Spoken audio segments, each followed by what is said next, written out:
Pada suatu masa, di kaki perbukitan desa Alaswunggu, hiduplah sepasang suami istri yang sederhana. Sang suami bernama Surya, seorang pembuat anyaman bambu yang rajin. Sementara istrinya, Ratri, adalah perempuan lembut yang jarang berkata-kata. Pasangan itu telah lama mendambakan buah hati. Namun hingga usia pernikahan menginjak tahun ke-9, doa mereka belum juga dijawab langit. Hingga pada suatu malam bulan purnama, saat suara burung hantu bersahutan di hutan, Ratri mendadak jatuh sakit. Perutnya membesar secara ajaib dan hanya butuh 2 hari sebelum ia melahirkan seorang bayi laki-laki dengan tanda hitam di dadanya, menyerupai daun beringin. Warga desa menyebutnya anak gaib, tapi Surya memberinya nama Raka, yang berarti cahaya dalam kegelapan. Namun kebahagiaan itu singkat. Tak lama setelah melahirkan, Ratri menghembuskan napas terakhirnya. Surya pun hidup sebagai duda dengan bayi merah yang selalu menangis saat bulan gelap. Beberapa warga mulai berbisik bahwa Raka bukan anak biasa. Nasib buruk belum berhenti. 2 tahun setelah kematian istrinya, Surya meninggal dunia karena demam tinggi yang tak kunjung reda. Banyak yang bilang itu karena ia melanggar pantangan. Tidak boleh menebang bambu dekat pohon keramat Banjar Alas, tempat tinggal makhluk halus penunggu hutan. Raka, yang belum genap berusia 3 tahun, akhirnya diambil oleh seorang nenek tua bernama Mbok Sarinem. Ia tinggal di pinggir hutan, hidup dari hasil mencari jamur dan daun-daunan hutan. Mbok Sarinem merawat Raka bukan karena belas kasihan, tapi karena ia tahu siapa Raka sebenarnya. Anak ini bukan anak sembarangan, bisik Mbok Sarinem suatu malam sambil mengusap kepala bocah itu. Ia keturunan penjaga hutan tua, tapi dunia belum siap menerimanya. Tahun demi tahun berlalu. Raka tumbuh dalam kesunyian. Ia sering bermain sendiri di bawah pohon beringin besar, berbicara entah dengan siapa. Warga yang melewati hutan kadang mendengar suara-suara aneh, seperti bisikan atau gelak tawa yang tidak berasal dari mulut manusia. Anak-anak desa pun mulai menjauhi Raka. Mereka menyebutnya anak kutukan, anak yang ibunya mati, ayahnya celaka, dan tinggal bersama nenek penyihir. Namun Raka tak pernah membalas. Ia hanya memandang dengan mata yang tajam dan dalam, seolah menyimpan rahasia yang lebih tua dari usia desa itu sendiri. Di malam-malam tertentu, Mbok Sarinem terlihat membakar dupa dan membaca mantra kuno, sementara Raka duduk diam dengan tangan di pangkuan. Angin di sekitar rumah mereka selalu bergerak berlawanan arah. Begitulah, Raka hidup jauh dari tawa dan pelukan, tapi hatinya tetap hangat. Ia belajar dari alam, dari angin yang bicara, dari sungai yang mengalir tanpa benci, dan dari pohon yang diam tapi kuat. Namun dunia tak selalu menyukai yang tak biasa. Fitnah mulai tumbuh seperti jamur di musim hujan, dan itulah awal dari badai yang akan datang. Tahun-tahun berlalu, Raka kini menginjak usia 12, tubuhnya kurus, kulitnya coklat legam seperti batang pohon tua. Namun matanya tetap menyala terang, terang yang menakutkan bagi mereka yang tidak mengerti. Warga desa Alaswunggu makin hari makin menjauhinya. Anak-anak dilarang bermain di dekat hutan.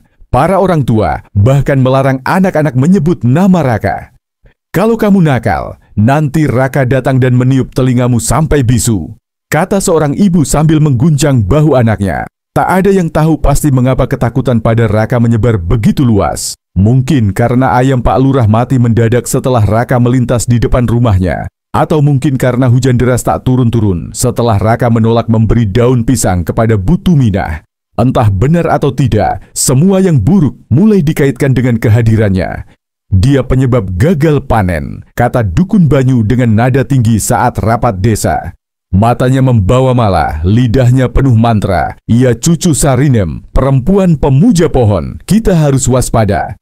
Dan sebagaimana racun dalam air sumur, fitnah pun mengalir pelan, namun pasti ke hati setiap orang. Raka sendiri tidak pernah membantah. Ia hanya diam, seperti akar pohon yang tertanam dalam-dalam. Namun setiap luka yang ditorehkan warga, ia simpan di dada. Suatu siang yang panas, Raka berjalan ke pasar membawa hasil daun pisang untuk dijual. Di tengah jalan, ia dihadang oleh 4 pemuda desa. Mereka adalah anak-anak muda pengangguran yang senang mencari kesenangan dari menyiksa yang lemah. "Hei, anak tukang guna-guna, kau jual daun apa itu? Daun kutukan?" ejek salah satu dari mereka. Raka diameter. Ia tahu, menjawab hanya akan membawa lebih banyak luka. Kalau kau memang sakti, kenapa tak sulap daun ini jadi emas? Cibir yang lain sambil merampas buntalan daun di tangan Raka.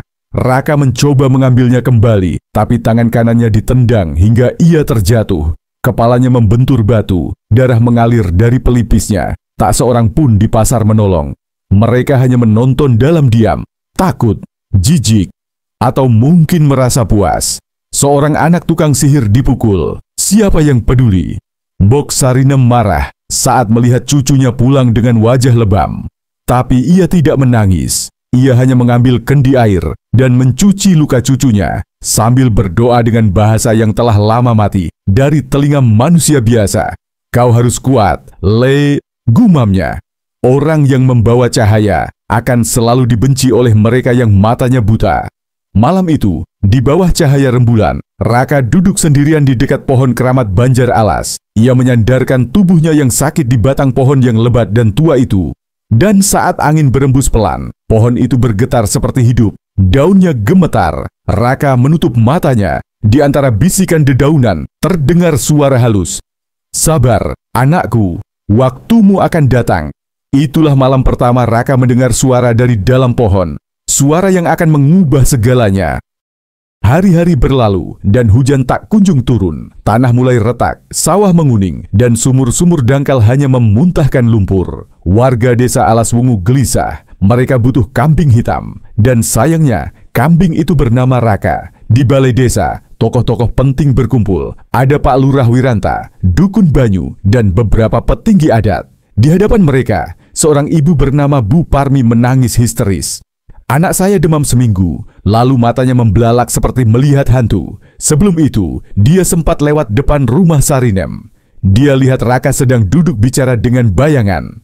Warga riuh, fitnah pun tumbuh subur di tanah yang kering. Dukun Banyu berdiri, jubah hitamnya berkibar. Wajahnya serius, matanya menyala dengan keyakinan palsu. Sudah cukup, penyakit, gagal panen, dan kegilaan ini bukan kebetulan. Sudah lama aku perhatikan aura hitam dari anak itu. Kita harus bertindak sebelum desa ini benar-benar hancur. Pak Lurah diam sejenak, lalu mengangguk. Jika benar dia membawa mala, maka ia harus disucikan. Ikat dia di pohon keramat Banjar Alas selama 1 malam penuh. Jika ia selamat, berarti dia bersih. Jika tidak, ya, itu takdir. Warga menyambutnya dengan teriakan, bukan keadilan yang mereka inginkan, tapi pelampiasan. Sore itu, saat langit memerah seperti luka yang dibuka, puluhan warga berjalan menuju gubuk Mbok Sarinem. Mereka membawa tali, kayu, dan keangkuhan. Raka sedang menumbuk daun pisang saat pintu rumahnya dirobohkan. Keluar kau anak iblis, teriak seorang pemuda. Raka berdiri, matanya tenang. Mbok Sarinem berdiri di depan cucunya, membentangkan tangannya yang gemetar. Anak ini tak bersalah. Kalian semua buta. Tapi mereka tidak mendengar. Mereka mendorong Mbok Sarinem hingga jatuh, lalu menyeret Raka keluar. Tangan dan kakinya diikat dengan rotan basah.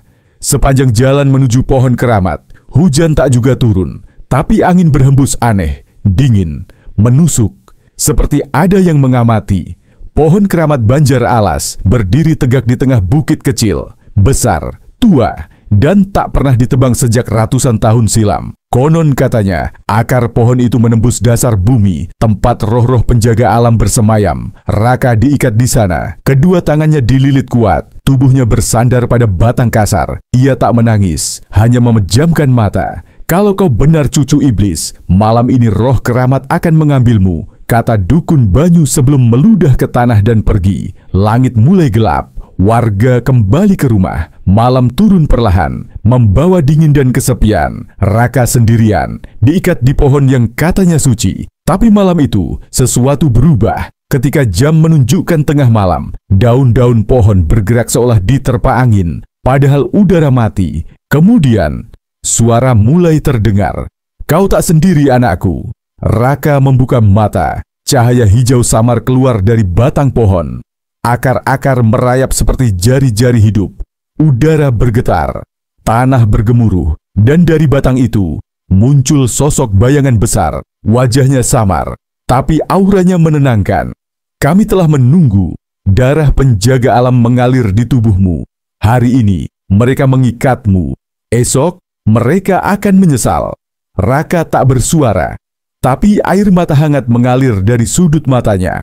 Bukan karena takut, tapi karena ia merasa pulang. Dan malam itu, di langit gelap tanpa bintang, terdengar lolongan panjang dari hutan. Seekor serigala putih berdiri di kejauhan. Matanya menatap ke arah pohon keramat. Pagi akan segera tiba, dan bersama cahaya fajar, datang awal dari kutukan.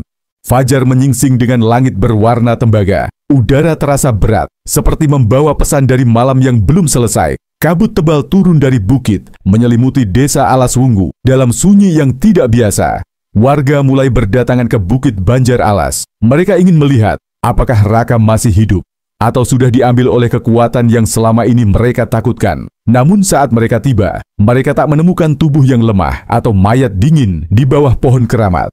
Mereka menemukan Raka masih hidup, duduk bersila dengan tenang. Tali-tali yang mengikatnya terlepas sendiri, tergeletak seperti ular yang mati. Di sekelilingnya, tanah tampak lembab dan akar-akar pohon seperti baru saja bergerak. Dukun Banyu maju dengan ragu. Kau diselamatkan siapa?" Raka memandangnya. Matanya tidak sama seperti kemarin. Ada sesuatu di sana, kilau tua, dalam, dan tak manusiawi. "Aku tidak diselamatkan," katanya pelan. "Aku diingatkan, siapa aku sebenarnya?" Warga terdiam. Hanya angin yang berdesir membawa bisikan dari dedaunan. Saat itu, pohon keramat bergetar sendiri, batangnya menegang, dan terdengar suara parau yang keluar dari dalam batang kayu. "Kalian telah mengikat darahku sendiri di batangku." Warga menjerit dan mundur, beberapa jatuh tersungkur. Suara itu dalam, berat, dan bukan milik manusia, mengguncang jiwa mereka. Raka adalah penjaga hutan ini, cucu dari garis keturunan penjaga alam sejak 7 generasi. Kalian memfitnahnya, kalian melukai anakku. Langit tiba-tiba menghitam, awan bergulung-gulung turun. Angin menerpa pohon dan rumah dengan kekuatan yang membuat genteng beterbangan. Petir menyambar 3 kali ke tanah desa, salah satunya menghantam pondok Dukun Banyu. Api berkobar di kejauhan. "Lari, ini kutukan!" teriak seseorang. Warga panik, berlarian turun bukit. Namun Raka tetap duduk tenang, ia memejamkan mata. Dan di saat itulah, akar-akar pohon merayap pelan ke arah tubuhnya, menyentuh punggung dada dan telapak tangannya, lalu menghilang masuk ke dalam tanah. Dari balik hutan, muncul serigala putih yang semalam melolong. Ia mendekat pelan, duduk di samping Raka, lalu mendongak ke langit, mengaum sekali, lalu lenyap ke dalam kabut. Mbok Sarinem muncul di lereng bukit, tubuhnya gemetar. Ia menangis melihat cucunya, tapi bukan karena sedih, melainkan karena tahu warisan lama telah bangkit. Dari hari itu, hujan turun dengan deras. Tanah menjadi subur kembali. Tapi tak seorang pun di desa yang berani mendekati pohon keramat. Mereka percaya pohon itu kini bicara, dan mendengar, dan melihat. Dan Raka, ia kembali ke gubuk kecil bersama Mbok Sarinem. Tapi ia bukan anak kecil lagi. Ia adalah penjaga pohon, penjaga hutan, penjaga keseimbangan. Namun kedamaian itu hanya sesaat, karena Dukun Banyu belum selesai.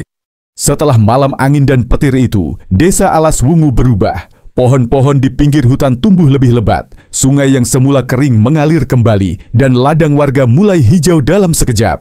Tapi di balik kesuburan itu, bayang-bayang ketakutan menjalar. Warga mulai bermimpi buruk. Anak-anak menangis di malam hari, mengigau dan menyebut nama Raka. Ternak-ternak beranak 2 kepala, dan suara tangis bayi terdengar dari lubang sumur kering yang sudah ditutup bertahun-tahun. "Ini semua karena Raka," bisik mereka. "Dia memang penjaga, tapi sekarang ia penjaga yang marah." Tapi mereka keliru. Kutukan yang turun bukan berasal dari Raka. Kutukan itu berasal dari Dukun Banyu yang diam-diam menyimpan dendam dan ilmu hitam dalam kitab tua warisan leluhurnya. 3 malam setelah badai, Dukun Banyu menyelinap ke tengah hutan. Di tangannya tergenggam sebilah pisau hitam, pisau dari tulang manusia yang dibakar dalam dupa darah kambing. Ia memanggil sesuatu, makhluk yang dulu pernah disembah oleh nenek moyangnya sebelum datangnya penjaga hutan. Dengan mantra berdarah dan sesajen busuk, ia membuka perjanjian lama. "Wahai arwah kelam, penghuni akar terdalam, berilah aku kuasa, agar penjaga baru itu tumbang dan aku menjadi tuannya." Dari dalam tanah yang dibelah pisau, muncullah asap hitam pekat, membentuk wajah tanpa mata dan mulut bersisik. Suara itu berbicara langsung ke jantung. Raka bukan anak biasa, dia titisan penyeimbang. Tapi kalau kau ingin membalik takdir, kau harus menumbalkan darah satu keturunanmu sendiri. Dukun Banyu ragu, tapi kebencian lebih besar dari kasih. Ia pulang diam-diam dan mengorbankan cucu lelakinya sendiri yang masih berumur 7 tahun. Darah itu jatuh ke dalam mangkuk batu, mantra itu lengkap, dan roh gelap itu pun bebas. Keesokan harinya, desa tampak tenang, terlalu tenang. Langit biru bersih, tapi burung-burung menghilang. Anjing tidak menggonggong. Bayangan pepohonan bergerak ke arah yang salah, meski angin tidak berembus. Di tepi hutan, Mbok Sarinem merasakan hawa yang berbeda. Ia bangun dari tidurnya dan berbisik pada Raka. "Le, hutan bicara padaku. Ada yang dilepaskan, sesuatu yang seharusnya tak pernah keluar dari bawah tanah." Raka berdiri. Ia menggenggam tongkat kayu dari akar pohon keramat yang diberi padanya semalam oleh makhluk dalam mimpinya. Hari itu, tanah desa mulai retak. Air di sumur memerah, dan dari bayang-bayang rumah dukun Banyu, muncullah makhluk hitam bertubuh asap, berwajah seperti belatung, tinggi menjulang, menyerap cahaya di sekelilingnya. Itulah roh kegelapan lama, yang dulu dikurung oleh leluhur Raka, penjaga pertama. Namanya tak boleh disebut, tapi ia dikenal sebagai bayangan tanpa nama. Makhluk itu berjalan perlahan, membakar tanah yang dipijaknya. Warga lari ke sana kemari, menjerit, memanggil nama Raka. Namun kali ini tidak ada belas kasihan, karena mereka sendiri yang membebaskan kutukan itu, dan darah yang mereka tumpahkan kini menuntut balas. Di bawah langit yang mulai merah saga, bayangan tanpa nama menjulang tinggi. Tubuhnya kabur seperti asap, tapi tiap langkahnya menumbangkan pohon dan membusukkan tanah. Suara teriakannya menggema tanpa mulut, memecah telinga, dan menebar rasa takut ke setiap penjuru desa. Warga tak lagi berpikir, mereka lari ke arah hutan, berharap bisa bersembunyi. Tapi di sanalah justru pusat kekuatan roh penjaga dan tempat kembalinya keseimbangan. Di tengah ketakutan itu, Raka berdiri di bawah pohon keramat Banjar Alas. Tongkat akar di tangannya menyala samar dengan cahaya hijau daun muda. Di sampingnya, berdiri Mbok Sarinem yang kini membuka rahasia lamanya. "Le, dengar baik-baik," katanya dengan napas berat. "Kau adalah darah dari Ki Jagarasa, penjaga pertama. Darahnya mengalir dalam dirimu. Tongkat ini bukan sekadar kayu, tapi ujung akar dari pohon pertama di hutan ini. Gunakan dengan niat, jangan benci, karena benci membuatmu sama dengan mereka." Raka mengangguk. Ia menunduk, menyentuh tanah, dan berdoa dalam bahasa lama, bahasa yang hanya dimengerti oleh daun, tanah, air, dan langit. Ketika bayangan tanpa nama mendekat ke pohon keramat, akar-akar besar bangkit seperti ular naga, melilit dan menahan langkahnya. Tapi makhluk itu tertawa, tawa yang tak berbunyi, hanya terasa di dada orang-orang yang mendengarnya. Raka maju. Tongkatnya diarahkan, dan cahaya dari batangnya menembakkan garis hijau terang ke dada makhluk itu. Makhluk itu tersentak mundur, asapnya mengepul, menjerit marah. "Dukun Banyu!" seru Raka ke arah warga. Ia yang memanggilnya, ia yang melepas kutukan ini. Semua mata memandang ke arah Dukun Banyu yang bersembunyi di balik batu. Wajahnya pucat, tubuhnya gemetar. Ia mencoba lari, tapi akar-akar pohon kecil tumbuh cepat dari tanah, menggenggam kakinya, dan menariknya ke arah pohon. "Tidak, jangan! Aku hanya ingin kekuatan, aku hanya ingin dihormati!" teriaknya. Bayangan tanpa nama tiba-tiba berbalik arah. Ia meninggalkan pertarungan dan dengan cepat menyerap tubuh Dukun Banyu ke dalam dirinya. Seolah-olah dua jiwa bersatu, yang satu haus kekuasaan, yang satu haus kehancuran. Makhluk itu jadi lebih kuat. Cahaya tongkat Raka mulai padam. Bahkan akar pohon-pohon tua mulai mengering. Tapi saat itu, Mbok Sarinem melangkah maju. Ia menggenggam tangan Raka, lalu bersujud di depan pohon keramat. "Aku ini hanya nenek renta, tapi izinkan aku jadi jembatan antara dunia manusia dan penjaga. Izinkan cucuku menanggung takdirnya sepenuhnya." Pohon itu bergetar. Dari batangnya keluar cahaya putih seperti kabut, mengalir ke tubuh Raka, menyelimuti tubuhnya. Tongkat akar itu berubah menjadi tombak dari kayu, batu, dan cahaya. Tertulis padanya huruf-huruf tua, Sang Penyeimbang.